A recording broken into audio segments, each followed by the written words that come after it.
মন চায় দুইটা চোখ দিয়া তোমার ঘর দেখতে। साहिल से लगा दे मुझे इश्क़ों को सफीना,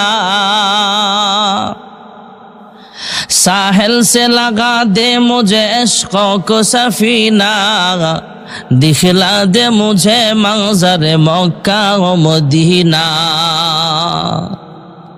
भाईरा आमार बंधुरा आमार पिपड़ार जबान खुले आल्लाह के डाक दे, आल्लाह আমি পিঁপড়া হলো আমার মন চায় তোমার ঘর দেখতে।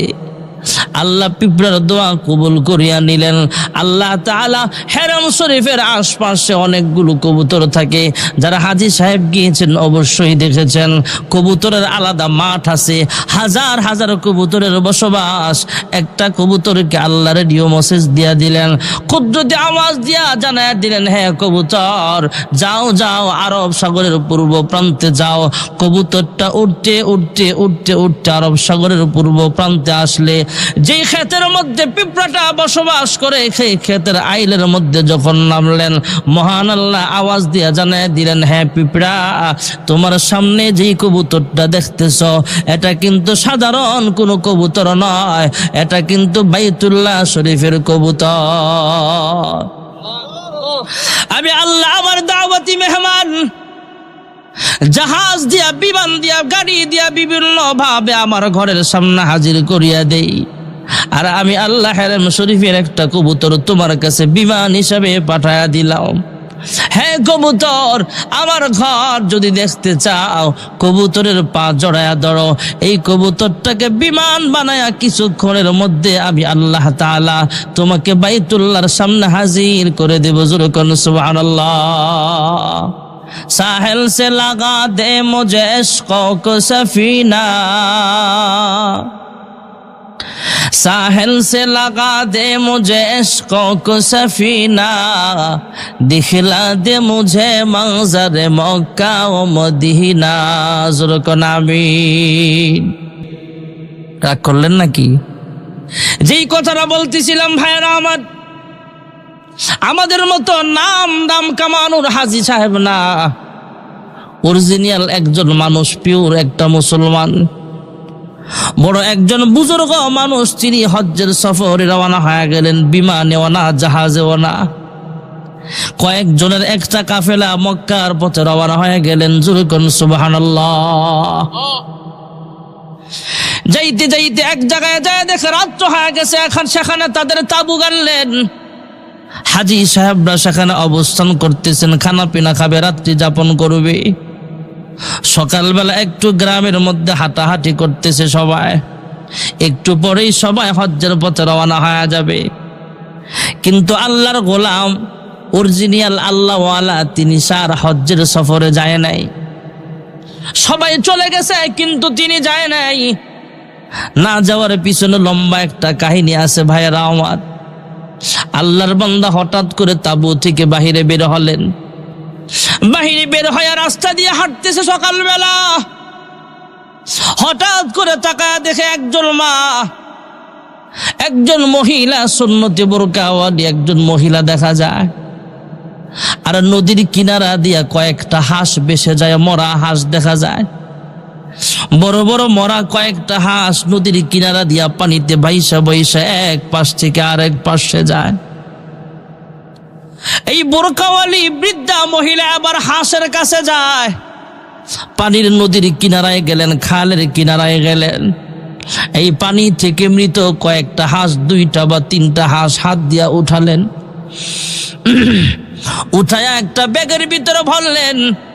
কেউ যাতে না বুঝে, কেউ যাতে না দেখে তিনি হাঁটতে শুরু করলেন। কিন্তু পথিক হাজী সাহেব তিনি কিন্তু দূর থেকে বিষয়টা লক্ষ্য করে দেখতে পাইলেন। উনি আবার সেই বোরকাওয়ালি মহিলার পিছনে পিছনে হাঁটে। কি ব্যাপার? মানুষ যেটা হাঁস নেওয়া যায়, আর এই মহিলা মৃত হাঁস দিয়া কি করবে? এই মৃত হাঁস দিয়া কি করবে? এই রহস্য জানার জন্য মহিলার পিছনে পিছনে দৌড়ায়। যাইতে যাইতে যাইতে যাইতে তাকায় দেখে এই মহিলাটা একটা ঘরের ভিতরে ঢুকছে। আল্লাহওয়ালা ও ঘরের বাহিরে দাঁড়ায়া দাঁড়ায়া শুনতেছে কি করে। ওই মহিলা আবার ঘরের ভিতরে দুই খা দেখে একজন বাচ্চা কান্না করতেছে, আম্মা কয়েকদিন পর্যন্ত পেটের মধ্যে খানা নাই, খাবারের ব্যবস্থা করো। আল্লাহর বান্দা হাজী সাহেব বাহির থেকে তাকায়া তাকায়া সবগুলো দেখতেছেন আর শুনতেছেন। এই মহিলা মৃত হাঁসগুলো ব্যাগ থেকে বের করে একটা একটা করে সোলায়, চামড়াগুলো আলাদা করে এবার গোশতগুলো সুন্দর করে দা দিয়া কাটতে কাটতে আমরা যেমন রান্না করি রান্নার জন্য পজিশন করলেন, রান্না করবে রেডি হলেন। আল্লাহওয়ালা প্রতি হাজী সাহেব বাইরে থেকে সবকিছু দেখতেছে। হাজী সাহেব এবার সালাম দিয়া ঘরের ভিতরে ঢুইকা জিজ্ঞেস করে কি হয়েছে। ওই পর্দা নিশির মা ডাক দিয়া বলে, হে আল্লাহর বান্দা, মনের দুঃখ আর জিগায়ও না, মনের জ্বালা আর বাড়ায়ও না, তোমাকে বলে আমার কি লাভ হবে? কই বলি দেখো না তোমার আমার কি লাভ হয়? লাভ হলো পরের ব্যাপার, কি হয়েছে আগে বলো। মহিলা ডাক দিয়া বলে, হ্যাঁ ভাই মুসাফির প্রতীক, শোনো, আজকে কয়েকদিন যাবত আমার ঘরে কোনো খাবার নাই।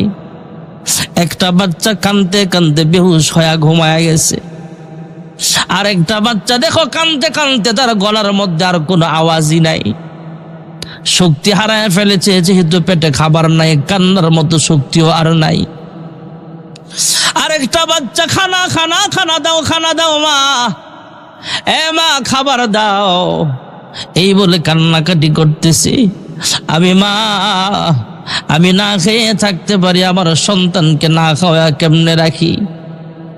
খাবারের কোনো ব্যবস্থা নেই, আমি একজন গরিব অসহায় মানুষ, কিন্তু অন্যের বাড়িতে কাজ করতেও যেতে পারি না, কারণ আমি একজন ধার্মিক মানুষ। আমার স্বামী নাই, এই সন্তানগুলোর আমি খাবার খাওয়াই, কিন্তু কয়েকদিন যাবৎ খানা খাওয়াইতে পারি না। আজকে খাবারের তালাশে বের হলাম, কোনো জায়গায় খাবারের সন্ধান না পেয়ে এমনি তো হাঁসগুলো রান্না করে আমার সন্তানকে খাওয়াইবার জন্য নিয়ে আসছি। আল্লাহর বান্দা প্রতি হাজী সাহেব ডাক দিয়া কয়, এ আল্লাহর বান্দি রে, আমি হজ্জের সফরে গেলাম, আমি হজ্জের সফরে যাওয়ার জন্য রওনা হয়েছিলাম, আমি আর হজ্জের সফরে যাব না। আমার সাথে যত টাকা পয়সা আছে সবগুলো তোমার দিয়া দিলাম, তোমার ফ্যামিলির খরচ চালাও, তুমিও খাবার খাও, তোমার সন্তানগুলোকেও খাবার খাওয়াও। জোরে কোন সুবহানাল্লাহ। আল্লাহর বান্দা আর হজ্জের সফরে যায় নাই ভাইয়েরা আমার। এই কাফেলার লোকগুলো একাই চলে গেছে, এই লোকটাকে রাইখাই চলে গেছে, তাকে আর খুঁজে পায় নাই। এই লোকগুলো হজ করে যখন বাড়িতে ফিরছে, আর এই আল্লাহর বান্দা ওই মহিলাকে সব টাকা পয়সা দিয়ে নিজের বাড়িতে চলে আসছে। বাড়িতে আসার পর নির্দিষ্ট সময় পার হওয়ার পরে হাজী সাহেবরা যখন বাড়িতে আসলো, আইসা যে হাজী সাহেব মাস পথে রয়ে গেছে, তার বাড়িতে গেছে দেখা করার জন্য। এবার ওই বাড়িওয়ালা ডাক দিয়া কই, তোমরা আমাকে দেখার জন্য আসছো? কয় হ্যাঁ। এবার আগে থেকে কোনো কথার সুযোগ না দিয়া প্রতি হাজী সাহেবকে এবার সবাই ডাক দিয়া বলে, হ্যাঁ ভাই, তুমি তো বাড়ি থেকে আমাদের সাথেই গেলা, কিন্তু পথির মধ্যে তুমি আমাদের থেকে আলাদা হয়ে গেলা। যাবার সময় আমাদের সাথে নাই, আসার সময় তুমি আমাদের সাথে আসো নাই। কিন্তু কি ব্যাপার, আমরা যখন আল্লাহর ঘর তওয়াফ করতেছিলাম তখন তো তোমাদেরকে আমাদের সাথেই দেখেছি। জোরে কোন সুবহানাল্লাহ। কি হয়েছে, তুমি কোথায় গেলা? এ আল্লাহর বান্দা, কাফেলা যখন তাবু গেড়েছিলাম, পরের দিন সকালবেলা আর তুমি নাই। মক্কা পর্যন্ত গেলাম, সেখানে পর্যন্ত কেউ নাই, কিন্তু মক্কায় যখন প্রবেশ করলাম তোমাকে আমাদের সাথে তওয়াফ করতে আমরা দেখেছিলাম। সাফা মারওয়া সাই করার সময় তুমি আমাদের সাথে ছিলা। আমরা যখন আরাফার ময়দানে অবস্থান করেছিলাম তুমিও আমাদের সাথে ছিলা। আমরা যখন শয়তানকে পাথর মারতে যাই তোমার মতো একজন আমরা আমাদের কাফেলার ভিতরে দেখেছিলাম। মিনা বাজারে যখন কুরবানি করতে যাই তখনও তোমাকে আমরা দেখেছিলাম। কিন্তু আমরা যেখানে রাত্রে ঘুমাইছি সেখানে তুমি নাই। হজ কাম শেষ করার পরে, হজ্জের কার্যক্রম শেষ করার পরে আমরা যখন আমাদের কাফেলা নিয়ে বাংলাদেশে তথা আমাদের এলাকায় ফিরতেছিলাম, তখনও তোমাকে আর আমরা দেখতে পাই নাই। আসল ঘটনা খুলে বলো কি হয়েছে? এবার হাজী সাহেব ডাক দিয়া বাকিদেরকে বলে, আমি আসলে হজে যাই নাই, এমন এমন ঘটনা ঘটেছে। একজন মহিলা মৃত হাঁস তাদের বাচ্চাদেরকে খাওয়াইতে চাইছিল, আমি হজ্জে না যায়া সব টাকাগুলো তাদের মাঝে বিলায়া দিছে। যেরকম সুবহানাল্লাহ। এবার সব হাজী সাহেবরা মিলে এলাকার বড় আলেমের কাছে যা বলে, হ্যাঁ হুজুর, এমন এমন ঘটনা ঘটেছে। যে হুজুরের কাছে বলতে গেছে, এই হুজুরটাও বড় একজন আল্লাহওয়ালা ছিলেন। আপনাদের আলী আহমদ চৌধুরী দামাত বরকাতুল আলিয়ার মতো সাহেবে দিলওয়ালা ছিলেন। আরো বড় মাপের কাশওয়ালা আল্লাহওয়ালা ছিলেন। তিনি ডাক দিয়া বলে, শোনো, এই আল্লাহর বান্দা হজ্জে যায় নাই, কিন্তু তারা টাকাটা গরিব দুঃখীর মাঝে বিলায়া দিয়েছিল, অসহায় মানুষকে দিয়েছিল। এই জন্য মহান আল্লাহ রাব্বুল আলামিন, সে যেহেতু হজ্জে যেতে পারে নাই, আল্লাহ রাব্বুল আলামিন তার সূরতে একটা ফেরেশতা বানায় দিলেন। ওই ফেরেশতারা তার আকৃতি ধারণ করে তোমাদের সাথে আল্লাহর ঘর তওয়াফ করতে শরীক হয়ে গেছে। साहिल से लगा दे मुझे इश्क़ों को सफीना, दिखला दे मुझे मंज़र मक्का व मदीना। ज़ुरुकन आमीन। আমার আপনার নবী, বিশ্ব নবী রহমাতুল লিল আলামিন, মেরাজের রজনীতে আল্লাহর হাবিবকে জিবরাইল আমিন ঘুম থেকে জাগায়া তুললেন আদবের সাথে। এরপরে বাইতুল মুকাদ্দাসে নিয়ে গেলেন। বাইতুল মুকাদ্দাসে ঢুকে প্রবেশ করলে দেখতে পাইলেন আদম সফিউল্লাহ সেখানে আছেন, হযরতে মূসা পয়গম্বর আলাইহিস সালাম সেখানে আছেন, হযরতে ঈসা পয়গম্বর আলাইহিস সালাম সেখানে আছেন। কিন্তু সামনের ইমামতির জায়গাটা এখনো খালি আছে। যেরকম সুবহানাল্লাহ। হযরতে জিবরাইল আলাইহিস সালাতু ওয়াস সালাম আল্লাহর হাবিবের কানে কানে জানায়া দিলেন, ওগো আল্লাহর হাবিব, হযরতে বাবা আদম আলাইহিস সালাম থেকে শুরু করে নিয়া হযরতে ঈসা রূহুল্লাহ আলাইহিস সালাম পর্যন্ত সমস্ত নবীগণকে মহান আল্লাহ রাব্বুল আলামিন বাইতুল মুকাদ্দাসে একত্রিত করেছেন আপনার ইমামতিতে 2 রাকাত নামাজ আদায় করার জন্য। ইমামুল আউয়ালিন ওয়াল আখিরিন, বাহরে সাদাকা রাহমাতাল লিল আলামিন, শুধু ওয়াজুদাস রাহমাতুল লিল আলামিন, মসজিদে ও শুধু হামারু ये जमीन।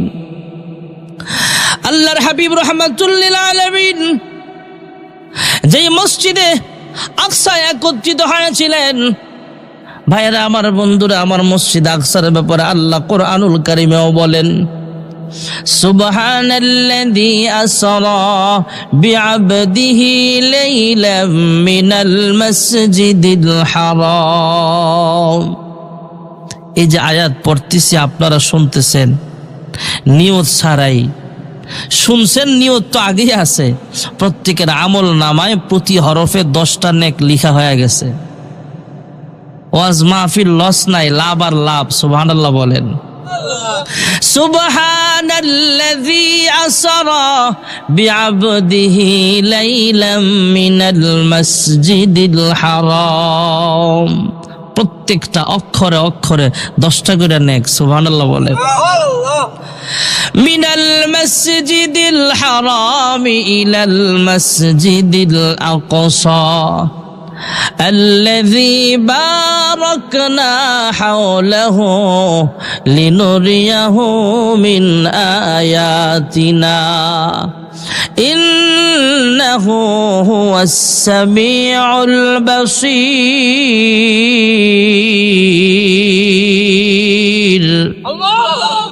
যেই বাইতুল মুকাদ্দাস আল্লাহর হাবিবকে আল্লাহ সফর করিয়েছিলেন, ওই বাইতুল মুকাদ্দাসে কেউ যদি 1 রাকাত নামাজ আদায় করে, মহান আল্লাহ তার আমল নামায় 25,000 রাকাতের সওয়াব লিখিয়া দিবে। যখন সুবহানাল্লাহ। যারা হাজী সাহেব গিয়েছেন মক্কাতুল মুকাররমায়, মদিনাতুল মুনাওয়ারায়, মদিনায় আল্লাহর হাবিব সর্বপ্রথম যেই মসজিদ তৈরি করেছিলেন, যেই মসজিদের নাম হলো মসজিদে কুবা। মসজিদ নববী আর মসজিদে কুবার মাঝামাঝি জায়গায় আরেকটা মসজিদ আছে, মসজিদুল জুমা। আল্লাহর হাবিব প্রায় 100 সাহাবায়ে কিরামদের নিয়ে সেখানে সর্বপ্রথম জুমার নামাজ আদায় করেছিলেন। জোরে কোন সুবহানাল্লাহ। আল্লাহর হাবিব মসজিদের পাশের হুজরাখানা থেকে ওযু বানায় কয়েকদিন পর পর সেই মসজিদে যাইতেন, মসজিদে কুবায়। কবিলায় কুবায় যেখানে সর্বপ্রথম মসজিদ বানানো হয়েছিল, আল্লাহর হাবিব সেখানে যায় নামাজ আদায় করতেন। আর হাদিস শরীফে আল্লাহর হাবিব জানায়া দিলেন, কিয়ামত পর্যন্ত আল্লাহর কোনো বান্দা বান্দি যদি মসজিদে কুবায় আইসা 2 রাকাত নামাজ আদায় করে, মহান আল্লাহ তার আমল নামায় একটা কবুল উমরা করার সওয়াব লিখিয়ে দিবে। মদিনায় আরেকটা মসজিদ আছে, মসজিদে সাবা মাসানি। 7টা মসজিদ মিলায় একটা মসজিদ বিশাল বড় আকার বানানো হয়েছে। আরেকটা মসজিদ আছে 2 কাবলাওয়ালা মসজিদ। হাবিব রাহমাতুল লিল আলামিন মক্কা ছেড়ে যখন মদিনায় হিজরত করে চলে গেলেন আল্লাহর হুকুমে, অনেক দিন পর্যন্ত কাবা শরীফের দিকে ফিরে নামাজ পড়ে নাই। আল্লাহর হুকুমে বাইতুল মুকাদ্দাসকে কিবলা বানায়া নামাজ পড়ে। কিন্তু মন চায় কখন জানি মহান আল্লাহ আমাকে আবার হুকুম করে বাইতুল্লাহর দিকে কিবলা বানাতে। সুবহানাল্লাহ। কারণ বাইতুল্লাহর এলাকা হলো পয়গম্বরের মাতৃভূমি। বাইতুল্লাহ আল্লাহ সর্বপ্রথম কোরআন নাজিল করেছেন। কাবা শরীফে 120টা রহমত নাজিল হয়। যেরকম সুবহানাল্লাহ। মন কান্দে, আল্লাহ তো মনের ভাষা বুঝেন। দীর্ঘ সময় পর মহান আল্লাহ রাব্বুল আলামিন আসরের নামাজের ওয়াক্তে, আসরের নামাজের ফরজ কয় রাকাত? কয় রাকাত? আসরের নামাজের ফরজ 4 রাকাতের মধ্যে ইমাম সাহেব 2 রাকাত শেষ করছে। আর কয় রাকাত আছে? 2 রাকাত শেষ, আর 2 রাকাত বাকি। এমনই মুহূর্তে আল্লাহ জিবরাইল আমিনকে পাঠিয়ে দিলেন। জিবরাইল আমিন পয়গম্বরের সিনাটা ঘুরায়া দিলেন। ফাওয়াল্লি ওয়াজহাকা শাতরাল মাসজিদিল হারাম। আল্লাহ সিনা ঘুরায়া দিলেন। আগো আল্লাহর হাবিব 2 রাকাত নামাজ আদায় করেছেন বাইতুল মুকাদ্দাসকে কিবলা বানায়া। বাকি 2 রাকাত আল্লাহর হুকুমে আদায় করবেন বাইতুল্লাহ শরীফকে কিবলা বানায়া। জোরে কোন সুবহানাল্লাহ। সব মসজিদ তো আর একই টাইমে নামাজ হয় না। কেউ 4টায় আসরের জামাত পড়ে, কেউ 3:45টায় পড়ে। এমন ব্যবধান আছে না নাই? কেউ মাগরিবের আজানের সাথে সাথে নামাজে দাঁড়ায় যায়, কেউ 5 মিনিট পরে দাঁড়ায়, কেউ 3 মিনিট পরে দাঁড়ায়। একই টাইমে তো আর নামাজ হয় না, একটু ব্যবধান থাকে। মসজিদে আকসা থেকে মুসল্লিরা যখন নামাজ পড়ে বের হয়েছে, আশপাশের মসজিদে দেখে সবাই এখনো বাইতুল মুকাদ্দাসকে কিবলা বানায় নামাজ পড়তেছে। বাহির থেকে মুসল্লিরা ডাক দেয়, ওই মুসল্লিরা, ও ইমাম সাহেব, আমরা তো 2 রাকাত পড়ছি বাইতুল মুকাদ্দাসে ফিরা, কিন্তু আল্লাহ কিবলা ঘুরায়া দিছে। রাসূলের ইমামতিতে বাকি 2 রাকাত আমরা বাইতুল্লাহকে কিবলা বানায় নামাজ পড়েছি। আপনারাও সিনা ঘুরায় নেন। নামাজের ভিতর থেকেই ওই মসজিদের মুসল্লিরাও কিবলাটা ঘুরায়া কাবার দিকে করে নিছে। জোরে কোন সুবহানাল্লাহ। যে মসজিদে 2 জায়গায় বা 2 দিকে নামাজ পড়া হয়েছিল, যে মসজিদে 2 রাকাত পড়েছে বাইতুল আকসাকে, বাইতুল মুকাদ্দাসকে কিবলা বানায়া, বাকি 2 রাকাত আদায় করেছেন বাইতুল্লাহ শরীফকে কিবলা বানায়া। ওই মসজিদে এখনো 2 দিকে 2টা মেহরাব আছে। এই মসজিদের নাম হলো মসজিদে জুল কিবলাতাইন। জোরে কোন সুবহানাল্লাহ। মদিনায় সবচেয়ে বড় মসজিদ হলো মসজিদে নববী। যে মসজিদে নববীর পাশে আল্লাহর হাবিব রাহমাতুল লিল আলামিন শুয়ে আছেন। একা একা নয়, সাথে 2 জন সাহাবীও আছে। 2 সাথীকে পাশে নিয়ে হায় ঘুমিয়ে আছেন নিঝুম নিরালায়, সারা দাও রাসূলুল্লাহ রওজা পাকের কিনারে। আল্লাহর হাবিব যেখানে শুয়ে আছেন এর পাশে যে বিশাল মসজিদ, মসজিদে নববী, এই মসজিদে নববী মদিনার মসজিদে আল্লাহর কোন বান্দা বান্দি যদি নামাজ আদায় করে, এক রাকাত নামাজ পড়বেন তো 50,000 রাকাত নামাজের সব লেখা হয়ে যাবে। আর আল্লাহর কোন বান্দা বান্দি যদি মক্কাতুল মুকাররমাকে সামনে রেখে সরাসরি নামাজ আদায় করে, প্রতি রাকাতে 1,00,000 রাকাত নামাজের সব লেখা হয়ে যাবে। লা ইলাহা ইল্লাল্লাহ, লা ইলাহা।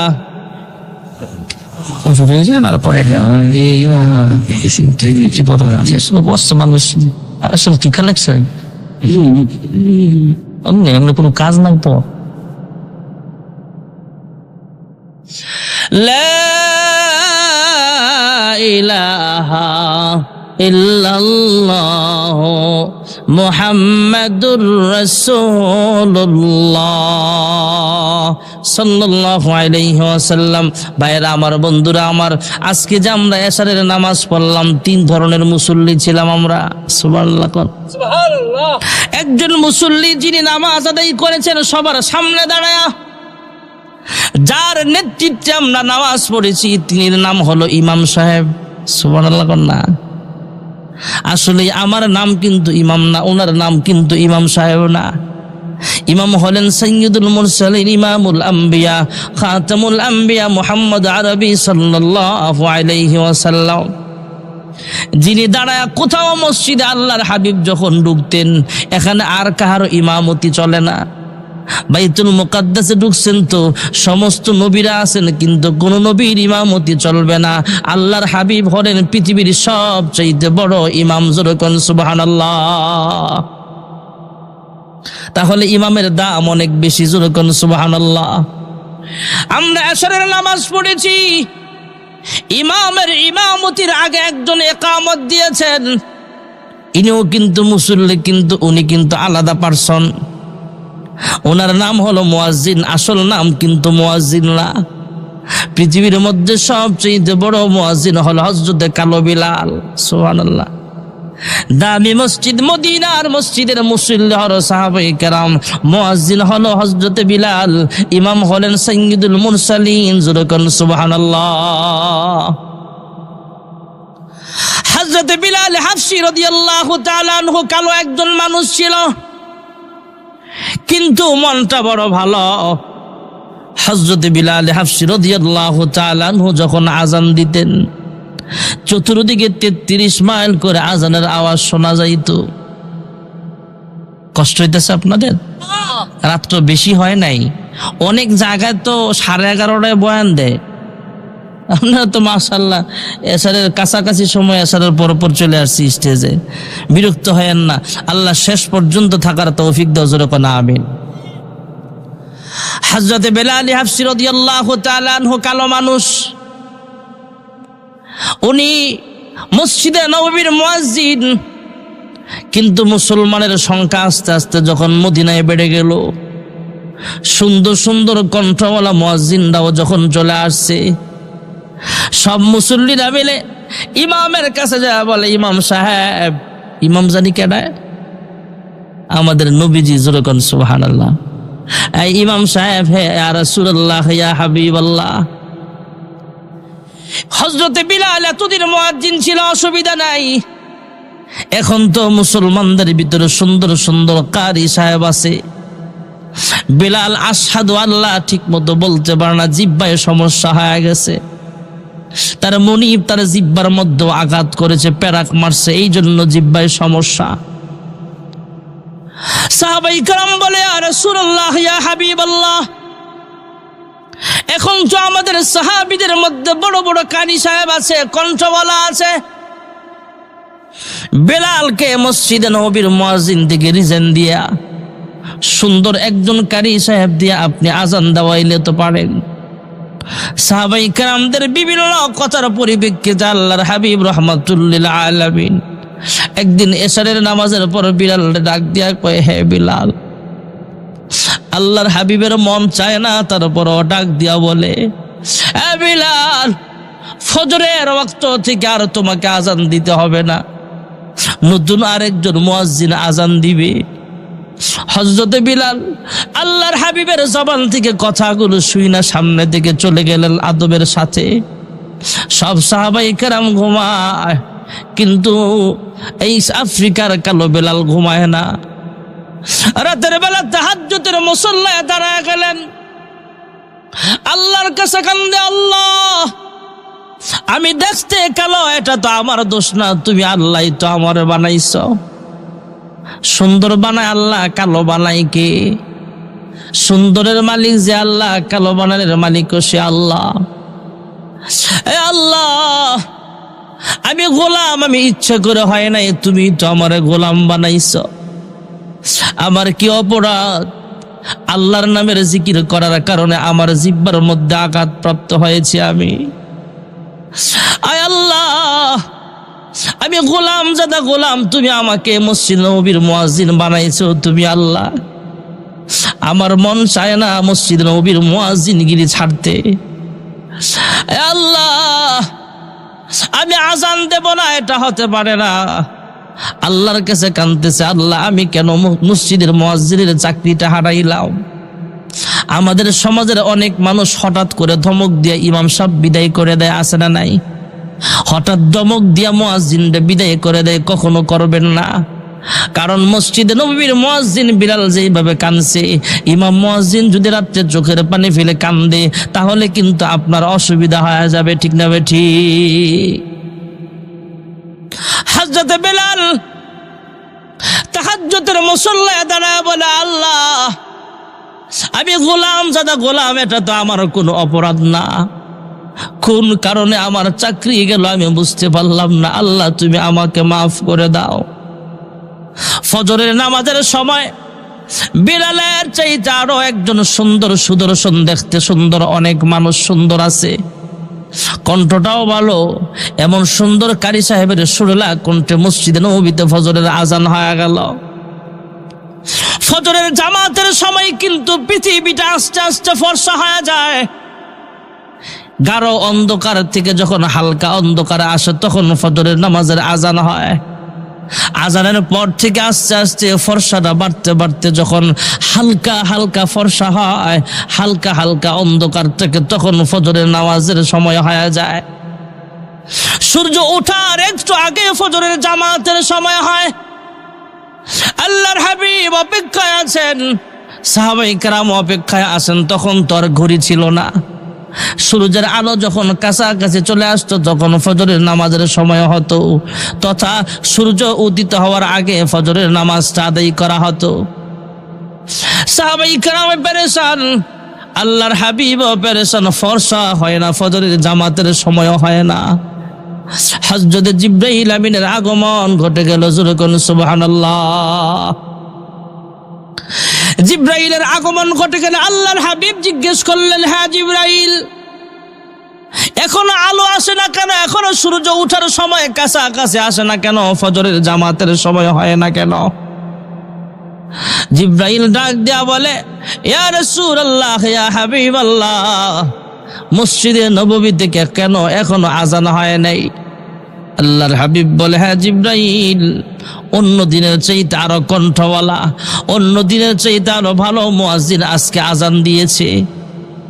আল্লাহর হাবিব যখন এই কথাগুলো শোনালেন, জিবরাইল আমিন ডাক দিয়া কই, ইয়া রাসূলুল্লাহ, ইয়া হাবিবাল্লাহ, আজকের আজান আল্লাহর কান পর্যন্ত যায় নাই।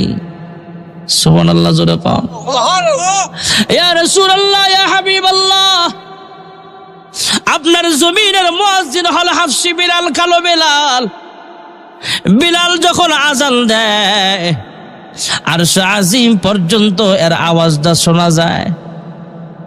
আজকে আরশ আজিম পর্যন্ত আজান শোনা যায় নাই। বিলালের আজান যতক্ষণ পর্যন্ত না হবে, ততক্ষণ পর্যন্ত সকাল হবে না। সুবহানাল্লাহ কোন। তাহলে মুয়াজ্জিনের দাম জোরে কোন আছে না নাই? আল্লাহর হাবিব বলেন, মসজিদ নববীর মুয়াজ্জিন হাফসে বেলাল, কালো বেলাল যখন আজান দিত চতুর্দিকে 33 মাইল করে শোনা যাইত, আর উপরে আরশে আজিম পর্যন্ত আজানের আওয়াজ আল্লাহ শুনতে পাইতেন। আরশে আজিমের ডিউটিরত ফেরেশতারাও আওয়াজ শুনতে পাইতেন। সুবহানাল্লাহ বলেন। দু জাহানের সরদার রাহমাতুল লিল আলামিন বলেন, এই বিলাল শুধু মসজিদ নববীর মুয়াজ্জিন নয়, এই বিলাল হাসরের মাঠে আজান দিবে। জোরে কোন সুবহানাল্লাহ। এই দুনিয়াতে 33 মাইল করে আজানের আওয়াজ শোনা যায়, আর এই বিলাল যখন হাসরের মাঠে আজান দিবে, জান্নাতি সাওয়ারির উপরে উঠা যখন বিলাল আজান দিয়া দিবে, এই বিলালের আজানের ধ্বনি এই দুনিয়াতে 33 মাইল শোনা যায়। আর হাসরের মাঠে যখন বিলাল আজান দিয়ে দিবে, পুরো হাসরবাসীদের কানে আল্লাহ বিলালের আজানের আওয়াজ পৌঁছায় দিবে। তাহলে মুয়াজ্জিনের দাম যেরকম আছে না নাই? তাহলে আমরা 3 শ্রেণীর মানুষ ছিলাম, একজন হলো ইমাম, আরেকজন হলো মুয়াজ্জিন। আর আমরা যারা পিছনে ইক্তদাইতু বিহাযাল ইমাম বলে ইমামের পিছনে ইক্তদা করেছি, আল্লাহু আকবার বলে দাঁড়িয়েছে, আমরা হলাম মুসল্লি। মসজিদে নববীতে 3 শ্রেণীর মানুষ ছিলেন, একজন হলো সাইয়্যিদুল মুরসালিন ইমাম, আরেকজন হলেন হাফসি কালো বেলাল মুয়াজ্জিন, আরেক প্রকারের মানুষ হলো সমস্ত সাহাবায়ে কেরাম হলো মুসল্লি। সুবহানাল্লাহ। কোন মুসল্লিরা মসজিদের জন্য জান প্রাণ ছিলেন, দ্বীনের জন্য জান প্রাণ ছিলেন। আল্লাহর হাবিব মদিনায় যাওয়ার পরে মসজিদে কুবা থেকে যখন মসজিদ নববীর দিকে চলবে, সাহাবায়ে কেরাম মদিনার বাসিন্দা মানুষগুলো পয়গম্বরকে আপ্যায়ন করতেছে, আহলান সাহলান মারহাবা জানায় সবাই পয়গম্বরকে সাদরে গ্রহণ করে নিলেন। শুভেচ্ছা স্বাগতম জানায় আল্লাহর হাবিবকে নিজের ঘরে তুলতে চায়। আমরা যেমন হুজুরদেরকে দাওয়াত দিয়া ঘরে একটু খাবার খাওয়াই, হ্যাঁ ইমাম সাহেব আপনি আমার ঘরে আসবেন, খানা খাবেন, আমাদের জন্য দোয়া করবেন, আপনার কদম আমার ঘরে পড়লে আমার ঘরে বরকত বেড়ে যাবে। জোরে কোন সুবহানাল্লাহ।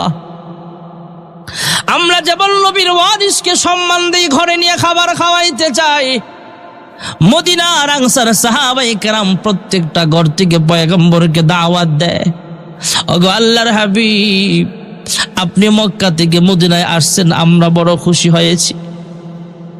মক্কার মানুষ আপনাকে থাকতে দেয় নাই, কিন্তু আমরা মদিনার মানুষ আপনাকে গ্রহণ করে নিলাম।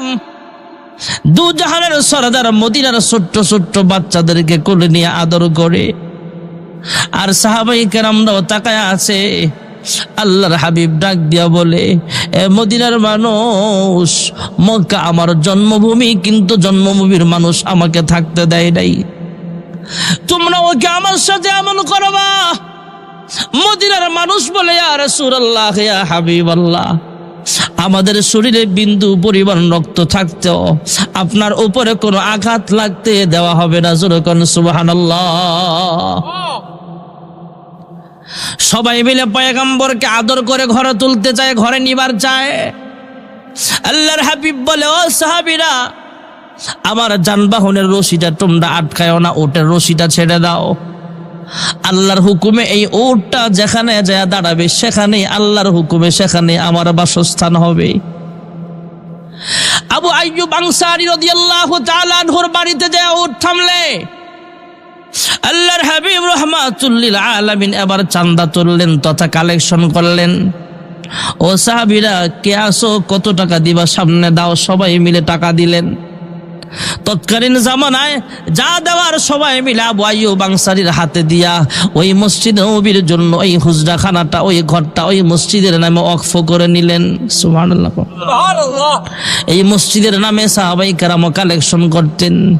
ভাইরা আমার, বন্ধুরা আমার, সাহাবায়ে কেরাম সবাই মিলে মসজিদের জন্য দিতেন, মাদ্রাসায় দিতেন, দ্বীনের জন্য জানমাল সব বিলায় দিতেন। জোরে কোন সুবহানাল্লাহ। তা আপনাদের এই মসজিদ কিছু কাজ এখনো বাকি আছে, দোয়া হয়ে যাবে, কেউ উঠবেন না, লম্বা চূড়া কোনো কালেকশন না। মসজিদের বিশেষ কোনো কাজ নাই, ইলেকট্রিক একটু কাজ বাকি আছে, আর সিঁড়ির কাজটা যেমন বাকি আছে, সিঁড়িতে কিছু টাইলস লাগাইতে হবে, সিঁড়িটা সুন্দর করতে হবে, বারান্দা বারান্দায় ফ্লোর টাইসটা বাকি আছে, সিঁড়ির টাইস বাকি আছে, অনেক টাকা খরচ হবে। আলি ইব্রাহিম ইন্নাকা হামিদুম মাজিদ। আল্লাহুম্মা বারিক আলা মুহাম্মাদ ওয়া আলা আলি মুহাম্মাদ কামা বারাকতা আলা ইব্রাহিম ওয়া আলা আলি ইব্রাহিম ইন্নাকা হামিদুম মাজিদ। মা বোনদের জান্নাতে যাওয়া একদম সহজ। স্বামীর খেদমত করা, 5 ওয়াক্ত নামাজ পড়া, রমজানের রোজা রাখা, স্বামীর আমানতের হেফাজত করা, আর পর্দা ফরজ, পর্দায় থাকা, সুন্নতি বোরকা পরে রাস্তায় থাকা, রাস্তায় ঘোরা, রাস্তায় কোনো কাজে গেলে, জরুরি কাজে যদি বের হয় রাস্তায়, তাহলে সুন্নতি বোরকা পড়া। বর্তমানে অনেক ডিজিটাল বোরকা বের হয়েছে, ফরার চেয়ে আফরাবালা, টাইট ফিটিং কিছু বোরকা আছে না, এটা ফরার চেয়ে না ফরাই বালা, এটা বোরকা কয় না। সুন্নতি বোরকা আছে, দেখবেন হুজুরগো বউ পরে, এগুলা পরবেন। সুন্নতি বোরকা পড়া। আর ঘরের ভিতরে যাদের সাথে দেখা করা যায় তাদের সাথে দেখা করা। ভাবি দেবরের সাথে দেখা করতে পারবো? পর্দা করা ফরজ। চাচি, একটা প্রশ্ন করে আপনাদের, চাচি আমরা চাচি আম্মা কই না, এই চাচি দেবরের ফলার লগে দেখা করতে পারবো নি? হ্যাঁ, মাশাআল্লাহ, উত্তর সঠিক পাইছি আপনাদের কয়েকজনের কাছ থেকে। অনেকে, আমাদের দেশের একটা বদ রসম একটা কথা আছে, মামি আর চাচি এরা মায়ের মতো বলে অনেকে। এটা আঞ্চলিক কথা হতে পারে, কিন্তু শরীয়তের বিধান হলো মামির সাথে পর্দা করা ফরজ, চাচির সাথেও পর্দা করা ফরজ। ভাইয়ের পোলা, দেবরের পোলা দেখে আপনি দেখা করবেন তা হবে না। দেবরের পোলা, বাসুরের পোলার সাথে দেখা করা যাবে না, এরা আপনার ছেলের মতো নয়। শরীয়তের বিধান, এদের সাথে বিবাহ বৈধ, পর্দা ফরজ। মামির সাথে পর্দা করা ফরজ, চাচির সাথে পর্দা করা ফরজ। আপন খালা, আপন ফুফু, এরা হলো মায়ের মতো। অনেকে ডাক ফুফু, ডাক আংটি, এগুলা না, আপন ফুফু, আপন খালা, বোন, মা, আরো আছে, এদের সাথে পর্দা করা ফরজ নয়, দেখা করা জায়েজ। যেমন আপনার মেয়ে, আপনার আপন ভাতিজি, আপন ভাগ্নি দেখা করতে পারবেন, অসুবিধা নাই। আপনার ফুফু দেখা করতে পারবেন। আবার ফুফাতো বোনের লগে না, ফুফাতো বোনের সাথে দেখা করা জায়েজ নাই, পর্দা করা ফরজ। খালার সাথে দেখা করা জায়েজ, খালা তো বোন না, খালা তো বোন বিয়ে করা জায়েজ। এই জন্য সব ক্ষেত্রেই যাদের সাথে পর্দা করা ফরজ, এদের সাথে বিবাহ জায়েজ। আর যাদের সাথে বিবাহ জায়েজ, এদের সাথে পর্দা করতে হবে। আর অনেকের সাথে পর্দা ফরজ নয়, তাদের সাথে বিবাহ জায়েজ না। মার সাথে পর্দা ফরজ না, মার সাথে ছেলে যেতে পারবে, আপন খালার সাথে আপনার বোনের পোলা, বোনের ছেলে বলে যেতে পারবে, আপনার ভাতিজি আপনার সামনে আসতে পারবে, আপনার ভাগ্নি আপনার সামনে আসতে পারবে। তাদের সাথে বিবাহ জায়েজ নাই, পর্দা ফরজ না, দেখা করা জায়েজ।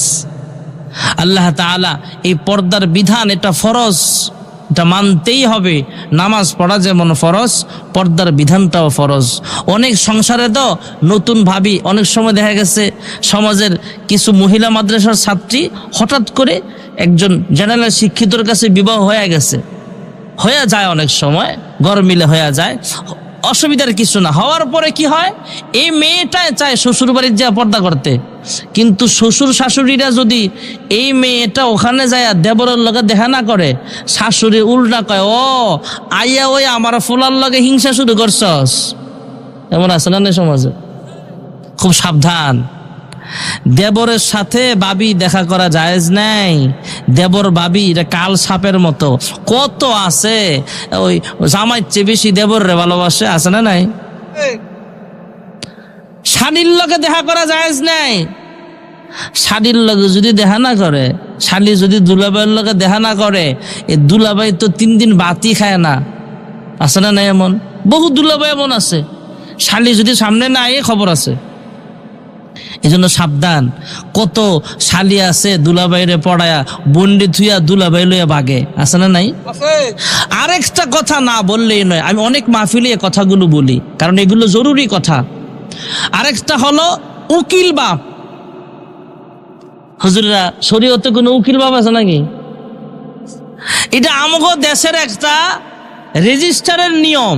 একজন উকিলের মাধ্যমে বিবাহটা হয়, উকিলের একটা সাইন থাকে, উকিলের কাম এনেই শেষ।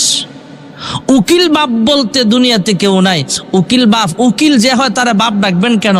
এটা হতে পারে সামাজিকতার একটা কথা, প্রবাদ যে উকিল বাপ, কিন্তু অনেক ঘটনা তো এমনও ঘটে উকিল বাপের লগে তো পরে ভাগ্য জায়গা। কারণ উকিল যে সে তো বাপ না, তার লগে বিবাহ জায়েজ আছে। এই জন্য উকিল যে হবে তার সাথে যার উকিল হয়েছে সেই মেয়েটা দেখা করা জায়েজ নাই, বিবাহ জায়েজ, পর্দা ফরজ। বুঝছেন না বুঝেন নাই? আল্লাহ তাআলা আমাদের সকলকে পর্দার বিধানগুলো মেনে চলার তৌফিক দেন, জোরে কোন আমিন। হুজুররা আর কিছু? যা হয়েছে আলহামদুলিল্লাহ, সব জায়গায় তো এক হয় না, সব বছর এক হয় না ভাই। কালেকশন যা হয়েছে আলহামদুলিল্লাহ, অনেকে আগেও দিয়ে দিচ্ছেন, আবার মসজিদের কাজ যখন ধরবে তখনও দিবেন। আপনারাই তো দিচ্ছেন, কি সুন্দর, বাহিরেও টাইলস লাগাইছেন। হুজুরের রুমটা বাদ রাখছেন কেন? হুজুরের রুমও বাইরটা লাগাই দিবেন, ভিতরেও টাইলস লাগাই দিবেন, আরো সুন্দর হবে। মনটা সুন্দর করে দেখ আল্লাহ সবার, জোরে কোন আমিন। আপনারা কেউ দোয়া করেন? আর কেউ কিছু বলার আছে না?